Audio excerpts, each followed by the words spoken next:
ขอสภะมงคลจงเกิดแก่ท่านทั้งหลายมนุษย์ทั้งหลายเกิดจากอวิชชาเมื่ออวิชชาครอบงำจิตใจของเราอวิชชานั้นก็นำพาเราไปเกิดความทุกข์อวิชชาก็พาเราไปอยู่กับความทุกข์อวิชชาก็กลายเป็นคุกขังชีวิตของเราขังจิตใจของเราอวิชชากลายเป็นพ่อเป็นแม่ของเรามันสั่งสอนเราผิดสั่งสอนเราผิดให้เราทำผิดให้เราหลงผิดให้เราคิดผิดอวิชชานั่นมันเป็นของที่ไม่ใช่ความเป็นจริงเป็นไม่ใช่ของความเป็นจริงเมื่อเรามีอวิชชาอยู่ในจิตใจแล้วจะทำให้เราโมโหตลอดเวลาแก้ไขไม่ได้เมื่อเรามีอวิชชาอยู่ในหัวใจแล้วเราไม่สามารถละความโลภความโกรธความหลงได้เมื่อเรามีอวิชชาอยู่ในจิตใจเราแล้วกังวลตลอดเวลาวิตกตลอดเวลา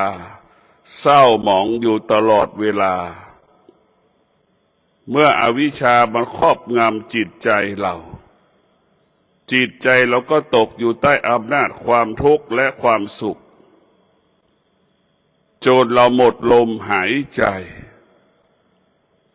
เมื่ออวิชชาครอบงำจิตใจเราแล้วมันจะทำให้เราไปยึดติดเช่นตาเห็นรูปก็ไปยึดติดในรูปหูได้ยินเสียงสัมผัสกับเสียงก็ไปยึดติดในเสียงหูของเรานี่ไปยึดติดในเสียงตลอดเวลาจมูกของเราสัมผัสกับกลิ่นก็ไปยึดติดในกลิ่นลิ้นของเราสัมผัสกับรสชาติอาหารเราก็ไปยึดติดในรสชาติอาหารกายของเราก็ไปยึดติด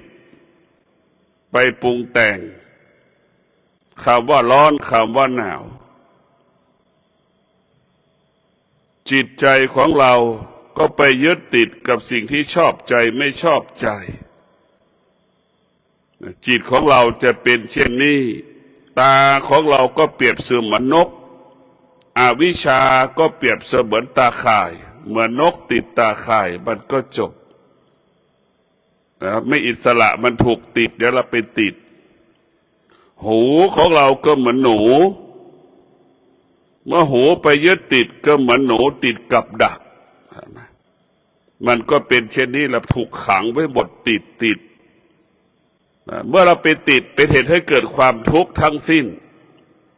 จมูกของเราสัมผัสกับกลิ่นจมูกของเราไปยึดติดก็เหมือนหนูติดกาวมันทุกข์ทรมานไหมพิจารณาดู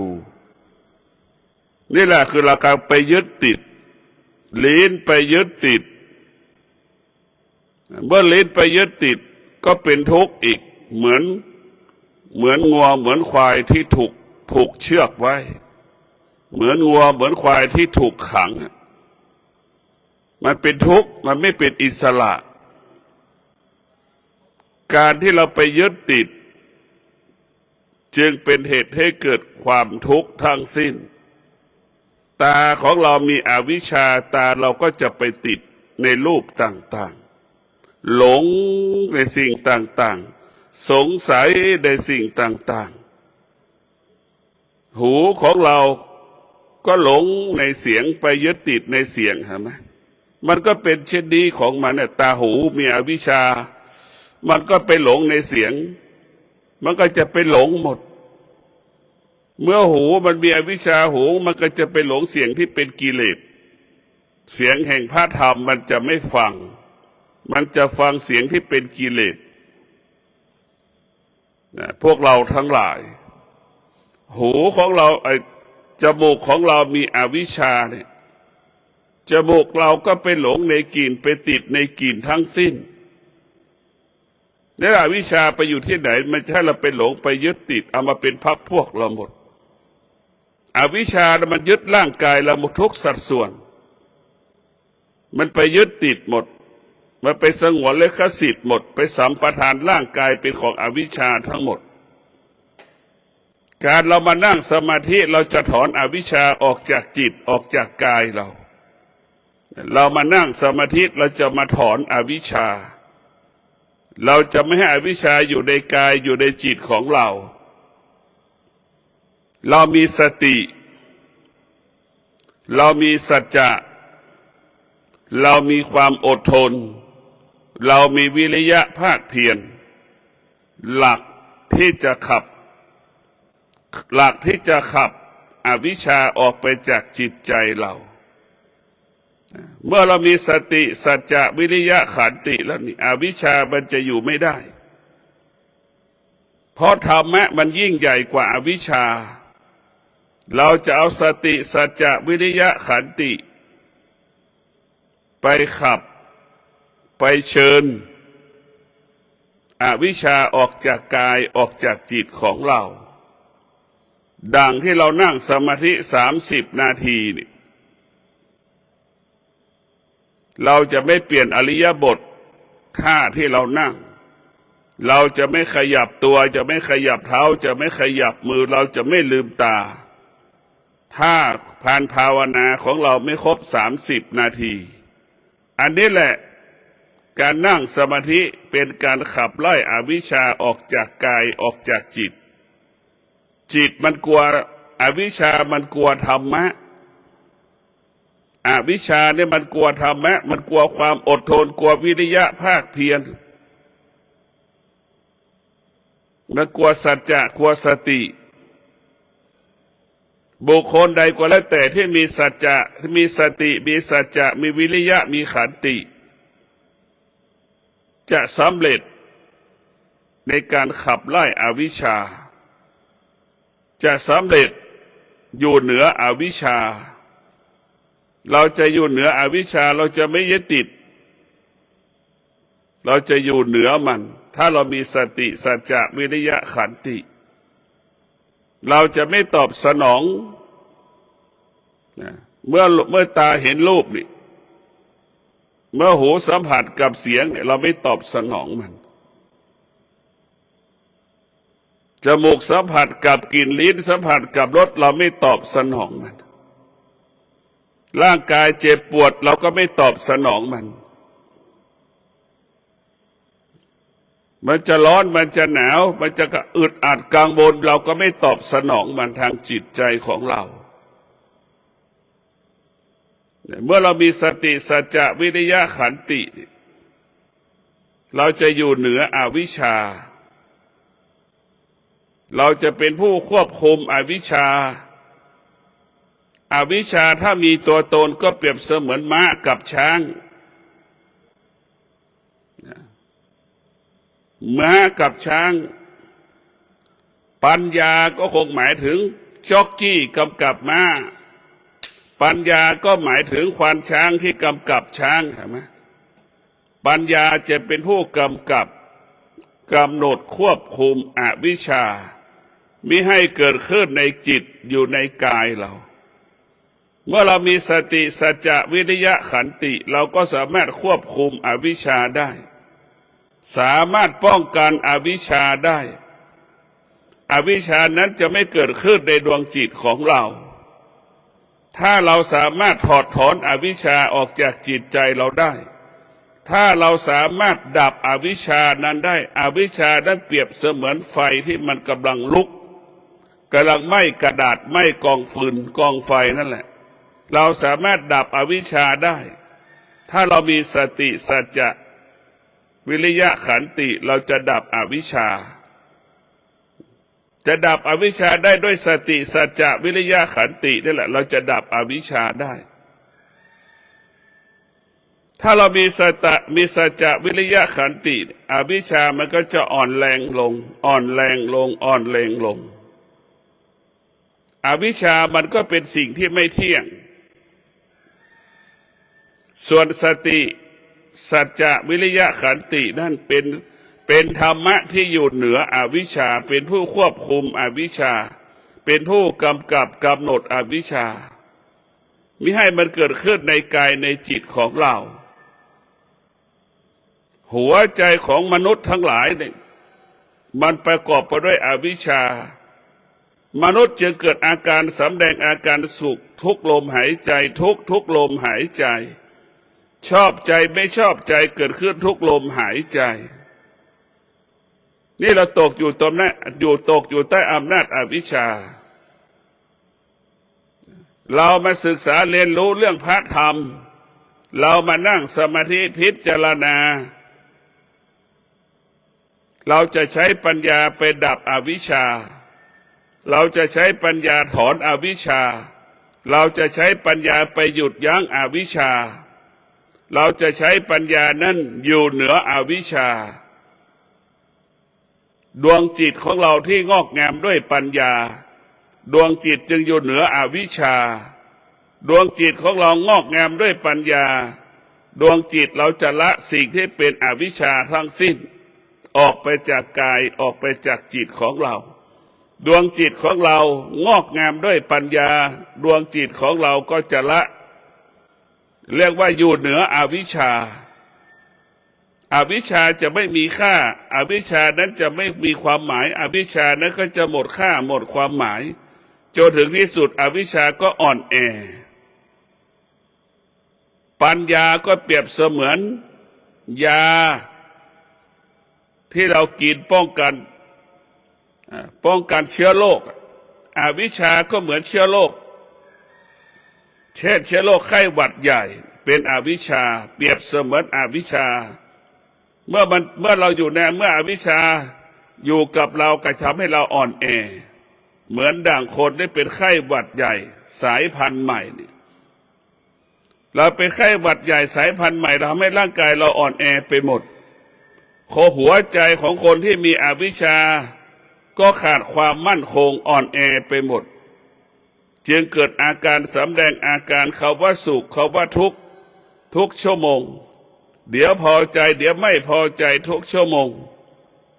เดี๋ยวก็ร้องไห้เดี๋ยวก็เสียใจทุกชั่วโมงมันจะเป็นอาการที่มันสำแดงอาการสิ่งเหล่านี้แหละมันเป็นอวิชชามันสำแดงอาการแต่พวกเราทั้งหลายปัญญาเท่านั้นปัญญาก็เปรียบเสมือนยาที่เราฉีดหรือยาที่เรากินเพื่อจะไปฆ่าเชื้อโรคไข้หวัดใหญ่ที่มาทำให้ร่างกายเราอ่อนแอนะปัญญาคือยาฆ่าเชื้อโรคไข้หวัดใหญ่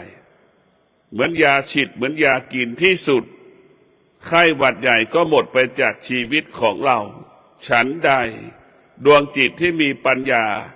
จนถึงที่สุดอวิชชานั้นก็จากเราไปเราจะเป็นอย่างยิ่งต้องพัฒนาดวงจิตเราให้เกิดปัญญาเราจำเป็นอย่างยิ่งที่จะต้องพัฒนาจิตเหล่านั้นให้มีปัญญาเมื่อจิตมีปัญญาจิตนั้นก็จะเห็นสิ่งที่เป็นอวิชชาเป็นบ่อเกิดแห่งความทุกข์ทั้งสิ้นอวิชชานั้นจะพาเราไปหลงไปติดในสิ่งต่างๆเช่นตาเห็นรูปก็หลงในรูปหูได้ยินเสียงก็หลงในเสียงมันเป็นติดทั้งหมดเพราะฉะนั้นพวกเราทั้งหลายจิตเราจะเป็นอิสระได้เมื่อดวงจิตเรามีปัญญากายของเราจะสบายกายได้ก็เมื่อกายของเราประกอบไปด้วยปัญญาดวงจิตที่มีปัญญาจะทำให้กายเราสบายกายสบายใจดังคนที่เดินทางแล้วก็ถือบัตร ATM เนี่ยคนมีปัญญาเป็นดังเช่นคนถือบัตร ATM ไม่มีสตางค์คนที่ขาดปัญญาก็เปรียบเสมือนคนที่มีสตางค์อยู่ในกระเป๋ากระเป๋าเรามีมากๆก็เอาไปไม่ได้มีสตางค์มากก็เอาไปไม่ได้คนที่ขาดปัญญาก็เหมือนคนที่มีสตางค์ถือสตางค์เป็นมัดคนที่ขาดปัญญาเป็นเช่นนั้น กับคนที่มีปัญญาไม่ต้องอาศัยสตางค์อาศัยบัตร ATM แค่นั้นแหละแล้วมันจะต่างกันคนที่มีปัญญาก็คือรู้จะสลัดไม่ยึดติดสิ่งที่เราควรยึดติดคนที่มีปัญญาก็จะยึดมีสติรู้ตลอดเวลาคนที่มีปัญญาจะรู้สึกตัวอยู่ตลอดเวลามีสติรู้อยู่กับวิชาอยู่กับความเป็นจริงอยู่กับความเป็นจริงนอนกับความเป็นจริงเว้ว่าอยู่กับความเป็นจริงอยู่มีสติอยู่กับสมาธิทุกขณะลมหายใจเนี่ยจะนอนก็มีสติรู้ว่าจะนอนด้วยสมาธิจะตื่นก็รู้ตื่นด้วยสติตื่นด้วยสมาธิเราจะประกอบอาชีพเราก็รู้ปฏิบัติหน้าที่เราก็มีสติรู้เมื่อเรารู้เราก็ปกติเมื่อเรารู้เราก็ชนะเราก็สำเร็จ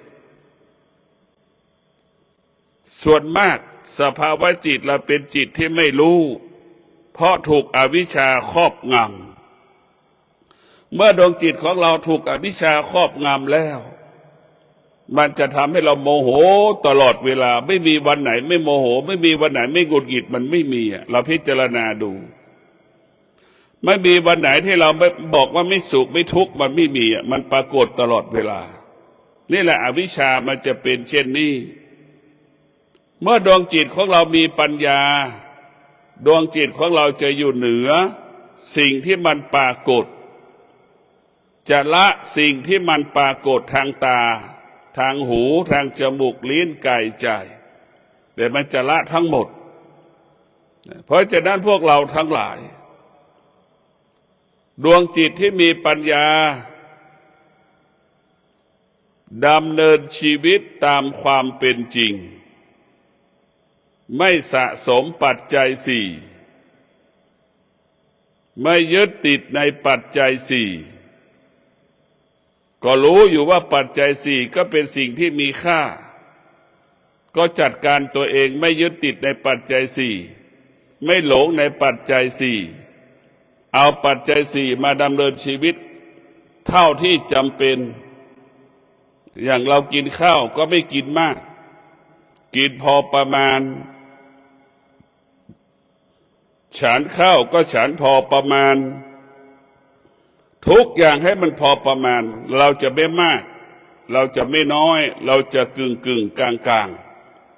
เดี๋ยวเราว่าครึ่งกลางเราอยู่ระหว่างไม่มากไม่น้อย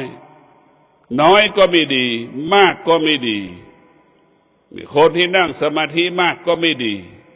ไม่นั่งสมาธิเลยก็ไม่ดีให้มานั่งกลางมัชฌิมปฏิปทาให้เราอยู่กับความเป็นจริงเราไม่ต้องไปบังคับให้เรานั่งสมาธิต้องเป็นชั่วโมง2 ชั่วโมงมันทรมานพระพุทธเจ้าก็ไม่สรรเสริญตึงเกินไปก็ไม่พุทธเจ้าไม่สรรเสริญยานเกินไปพุทธเจ้าก็ไม่สรรเสริญสิ่งที่พุทธเจ้าสรรเสริญก็คือมัชฌิมปฏิปทานั่งสมาธิพอประมาณ1 ชั่วโมงหรือ30 นาทีแค่นี้นั่งเพื่อให้จิตมันสงบนั่งเพื่อให้กายมันสงบเราไม่ได้นั่งเพื่อสิ่งอื่นเรามาสร้างความสงบให้เราเห็นความสงบและเราก็จะแสวงหาความสงบอันที่แท้จริงดังคนจำนวนมากแสวงหาความสุข99%แสวงหาความสุขแต่มีผู้ปฏิบัติธรรมผู้ประพฤติธรรมเท่านั้นที่แสวงหาความสงบเห็นความสงบเป็นอาหารชั้นหนึ่งของผู้ปฏิบัติธรรมจึงรู้ค่าว่าความสงบเป็นสิ่งที่มีค่าสำหรับดวงจิตเพราะฉะนั้นพวกเราทั้งหลายที่สุดก็ความสงบนี่แหละเป็นสิ่งที่มีค่าต่อชีวิตของเราเป็นสิ่งที่มีคุณค่าและมีความหมายยกระดับจิตเราก็เพราะความสงบนี่แหละเมื่อเรามีความสงบ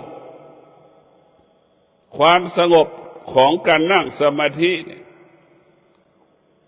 กับความสงบของเรามีสตางค์มีเงินมีทองมันก็สงบอยู่แต่เป็นความสงบมาคนละอย่างสงบของสมาธิไม่ได้พึ่งพาสิ่งที่นอกกายความสงบของสมาธิมันสงบพึ่งพาในกายพึ่งพากายอาศัยกายสุขทุกข์ไม่เอามาไว้ในใจเนี่ยความสงบของการนั่งสมาธิอยู่ที่กายแต่ความสุขเป็นของนอกกายความสงบเป็นของที่มีอยู่ในกายเป็นสิ่งที่อยู่ในกายความสุขความทุกข์เป็นของนอกกายเราไปแสวงหานอกกายมันจึงให้เกิดสุขกับทุกข์ธรรมะเป็นของที่อยู่ในกายอยู่ในกายเราทั้งหมดทั้งสิ้นร่างกายของเรานี่แหละเป็นบ่อเกิดแห่งธรรมร่างกายของเรานี่แหละนำมาซึ่งธรรมพ่อแม่ครูบาอาจารย์ทั้งหลายจึงให้เรารู้ว่าร่างกายของเรานี่แหละเป็นบ่อเกิดแห่งองค์ความรู้ร่างกายของเรานี่เป็นองค์ความรู้จิตของเราเปรียบเสมือนผู้ศึกษาเรียนรู้อย่างเช่นโรงเรียนปริญญาตรีเรียนปริญญาโทปริญญาเอกนี่นั่นแหละเป็นผู้เรียนจิตเราก็เปรียบเสมือนนักเรียนนักศึกษาที่เรียนหนังสือร่างกายของเราก็เปรียบเสมือนตำราที่จะต้องเรียนรู้ทำไมเราจึงทุกวันเนี่ยทำไมเราจะเกิดปัญหาทุกวันอย่างนี้เราจะต้องพิจารณามันทุกวันเนี่ยมันไม่พอใจทุกวันอย่างเนี้ยเราจะต้องกลับพิจารณาเมื่อเราพิจารณาเราดูอย่างละเอียดเราจึงรู้ที่เราทุกข์เพราะเราเข้าไปยึดติดในสิ่งที่เรารู้ทั้งหมดทั้งสิ้นทางตาทางหูจมูกลิ้นกายใจเนี่ยมันเป็นช่องทางให้เกิดความทุกข์ตาหูจมูกลิ้นกายใจถ้าตลับใดเราไม่ได้ฝึกฝนตาของเราหูของเราจมูกของเราลิ้นของเรากายใจของเราเนี่ยคำว่าความสุขที่แท้จริงเราจะไม่ประสบเราจะพบแต่ความสุขที่เป็นความสุขที่เราสมมติขึ้นความสุขสมมติบัญญัติเช่นเรามีครอบครัวแล้วจะมีความสุขมีลูกแล้วจะมีความสุขเนี่ยเป็นความสุขที่เราสมมติขึ้นพอมันจริงๆมันก็ไม่จริงเพราะฉะนั้นพวกเราทั้งหลายบุคคลที่มีสติจะต้องมีบุคคลที่มีสติจะอยู่เหนือสิ่งที่เรารู้จะไม่ตกอยู่ใต้อำนาจสิ่งที่เรารู้ทางไหนทางตาทางหูจมูกลิ้นกายใจนั่นเป็นช่องทางให้เรารู้เราจะต้องเปลี่ยนช่องทางให้เรารู้เรื่องธรรมะจะให้ตารู้เรื่องธรรมะให้หูของเรารู้เรื่องธรรมะให้จมูกของเรารู้เรื่องธรรมะให้ลิ้นเรารู้เรื่องธรรมะกายของเรารู้เรื่องธรรมะจิตของเรารู้เรื่องธรรมะให้มันรู้เรื่องความจริงที่ชีวิตมันต้องการที่ชีวิตมันต้องการและปรารถนาคือธรรมะบุคคลใดที่มีหัวใจบุคคลใดที่มีธรรมะบุคคลนั้นก็จะเกิดคำว่าสงบสุขบุคคลที่มีธรรมะจะทำให้บุคคลพวกนั้นมีตาหูจมูกลิ้นกายใจสงบสำรวมกายวาจาใจสงบเราจะสำรวมกายวาจาใจให้มันเกิดความสงบเพราะสติสัมปชัญญะจึงจะเป็นตัวแก้อวิชชาสติสัมปชัญญะจะสามารถทำให้เราละและวางสิ่งที่เป็นอวิชชาทั้งหมดทั้งสิ้นเมื่อดวงจิตเราปราศจากอวิชชาแล้วดวงจิตเราก็เป็นเอกราชเป็นอิสระ ด่างงัวปราศจากเชือกที่ผูกคอด่างช้างปราศจากเครื่องพันธนาการคือเชือกเหล็กที่ผูกข้อเท้าช้างเหมือนช้างไม่มีไม่เครื่องผูกพันธนาการนั่นแหละเป็นอิสระเราเป็นอิสระเมื่อจิตเราเป็นอิสระแล้วจิตเราก็จะยึดพระธรรมมันจะบอกให้เราอดทนบอกให้เรามีวิริยะภาคเพียรมันจะบอกให้เราอยู่มิตลอดเวลาบุคคลที่เกิดความทุกข์เพราะเข้าไปยึดติดยิ่งยึดติดมากเท่าไหร่ก็ทุกข์มากเท่านั้นยึดติดมากเท่าไหร่อ่อนแอมากเท่านั้นยึดติดมากเท่าไหร่โรคภัยไข้เจ็บเกิดมากเท่านั้นเรายึดติดมากเท่าไหร่ทำให้เราแก่เจ็บตายก่อนเวลากำหนดมากขึ้นเท่านั้นความทุกข์ทั้งปวงเป็นบ่อเกิดแห่งโลกความทุกข์ทั้งปวงทำให้ร่างกายเราเสื่อมก่อนเวลากำหนดความทุกข์ทั้งหลายทำให้ร่างกายของเรานั้นแก่เจ็บป่วยตายก่อนเวลากำหนดเพราะฉะนั้นพวกเรารู้แล้วเมื่อเรารู้ความทุกข์ทำให้เราเกิดแก่เจ็บตายก่อนเวลากำหนดเราจะต้องดับความทุกข์คือดับอวิชชาอวิชชานี่แหละทำให้เราเป็นทุกข์เพราะเราไปยึดติดก็เหมือนเครื่องอำนวยความสะดวกอยู่ในบ้านใช่ไหมเราไม่ได้ใช้มันแล้วก็สะสมมันไว้อยู่อันนั้นแหละคือเราไปสะสมเมื่อเราสะสมจึงทำให้เราเกิดความทุกข์ทั้งสิ้นเนี่ยหัวใจที่มีอวิชชาก็เหมือนคนจำนวนมากสะสมเสื้อผ้าวัสดุคารุภัณฑ์ต่างๆเต็มไปหมดหน้าบ้านหลังบ้านแยกไม่ออกว่าสิ่งไหนที่เราจะใช้แยกสิ่งออกว่าเราจะไม่ใช้หวงไปหมดห่วงไปหมดในทรัพย์สมบัติของเราที่มีอยู่นั่นแหละหัวใจที่มีอวิชชาก็จะเป็นเช่นนั้นมันไม่มีอะไรเป็นของเรามันไม่มีอะไรเป็นของเรามันไม่มีอะไรเป็นของเราเราสมมติเกิดขึ้นมาทั้งสิ้นเราสมมติบัญญัติว่าเป็นแม่เป็นพ่อสมมติขึ้นสมมติว่าเป็นพระพุทธเจ้าก็สมมติขึ้นว่าเป็นพระพุทธเจ้าแต่ธรรมะของพระพุทธเจ้าไม่ได้เป็นสิ่งสมมุติ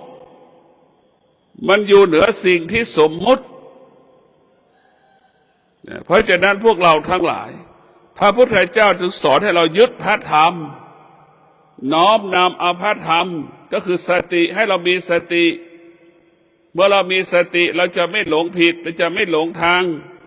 เมื่อเรามีสติจะละความโลภความโกรธความหลงได้พระพุทธเจ้าให้เรายึดสติสติเปรียบเสมือนพระพุทธเจ้าจิตที่เราฟังธรรมพระพุทธจิตของเราเนี่ยเปรียบเสมือนผู้ฟังธรรมพระพุทธเจ้าสติเปรียบเสมือนพระพุทธเจ้าจะเตือนเราตลอดเวลาเตือนสติเราเตือนสติเราดีก็เตือนสติไม่ดีก็เตือนสติไม่ให้เราประมาทไม่ให้เราหลงทั้งสองอย่างให้เรามีสติอยู่กลางๆไม่ให้เราหลงไม่ให้เราไปยึดติดพวกเราทั้งหลายสติเนี่ยคือพระพุทธเจ้าเปรียบเสมือนพระพุทธเจ้าเป็นผู้รู้จิตของเราเป็นผู้ไม่รู้เราจึงมาฟังธรรมพระพุทธเจ้าพระพุทธเจ้าเป็นผู้ฝึกจิตให้จิตเราเป็นจิตผู้รู้ดังพระอรหันต์ได้บรรลุธรรมก็เพราะพระอรหันต์ฟังธรรมและเป็นผู้รู้จิตเป็นผู้รู้จึงได้เป็นอรหันต์เพราะตัวรู้ถ้าเราไม่รู้เราก็มีโอกาสได้รู้ธรรมเห็นธรรมถ้าเรามีสติเราจะมีโอกาสรู้ธรรมเห็นธรรมเรามีสติรู้ธรรมเห็นธรรมเข้าถึงธรรมเพราะเรามีสติเราจะรู้ธรรมเราจะเห็นธรรมเราจะเข้าถึงธรรมเพราะเรามีสติพวกเราทั้งหลายการมีสติ ก็เป็นสิ่งจำเป็นเป็นสิ่งสำคัญมากที่สุดสติจะเป็นผู้กำกับกำหนดควบคุมจิตจิตจึงเป็นกำกับกำหนดควบคุมกายของเรากายของเราก็ประกอบไปด้วยตาหูจมูกลิ้นกายใจกายของเราประกอบไปด้วยมือขวามือซ้ายเท้าขวาเท้าซ้ายเนี่ยเราจะต้องมีสติรู้ทุกอริยบทที่ร่างกายมันขับเคลื่อนตั้งแต่ตื่นก็รู้สึกตัวระหว่างที่เดินไปห้องน้ำก็รู้สึกตัวระหว่างที่จะเดินไปแปรงฟันล้างหน้าก็รู้สึกตัวให้เรามีสติรู้สึกตัวให้เรามีสติรู้สึกตัวเมื่อเรามีสติรู้สึกตัวทุกอย่างมันก็ปกติตลอดกาลส่วนมากเราจะไม่รู้สึกตัวเราจะขาดสติ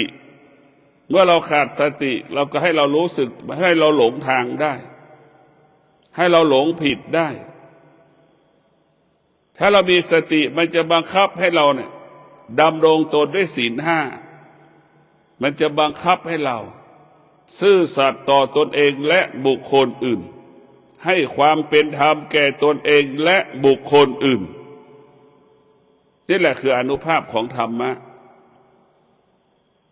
พวกเราทั้งหลายบุคคลที่มีสติจะดำรงตนด้วยศีลดำรงตนด้วยสมาธิดำรงตนด้วยปัญญาเป็นเส้นทางสายเอกเป็นทางสายเอกของเราคือศีลสมาธิปัญญาพระธรรมหัวข้ออื่นๆไม่มีก็ได้ไม่เอาก็ได้แต่เราไม่เอาศีลทั้งห้าข้อไม่ได้